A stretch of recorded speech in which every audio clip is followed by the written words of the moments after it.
While working on the doctors, I was always very interested in stories like, for instance, when we found out that glyphosate was probably carcinogenic to human beings. That's the herbicide being used in Roundup, the product by Monsanto, being sprayed on virtually 90% of our crops. Those types of stories other producers, I think, would shy away from because of the corporate interests involved. I did not. So I don't trust corporations and their decisions to decide themselves if things are safe or not. You also see constantly this problem with the FDA, the CDC, where it appears these corporations are influencing these studies. And so, that's what got me into it.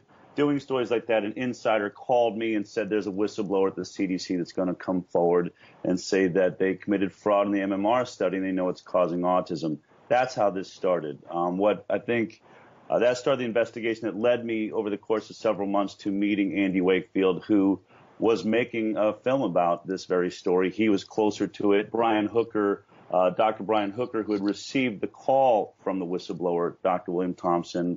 Brian Hooker was who Dr. Thompson was confessing basically his sins to, and Brian reached out to Andy, and they started making this documentary. So they'd been at it for about 6 months. I heard about the story. I wanted to see it. I flew myself down to Andy's house in Austin, Texas, watched the film that he was making, and realized that it was the most important story in my lifetime.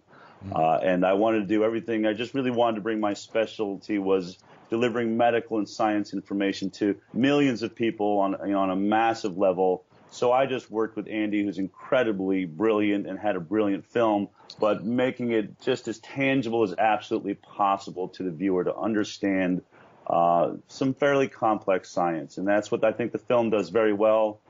Many people, everyone appears to be coming out of it saying, wow, I understood it. And they're all saying the same thing. I've had every pro-vaccine person I know go and see this film, and every one of them comes out saying, you're right, this is a scary story. We need to do something about it.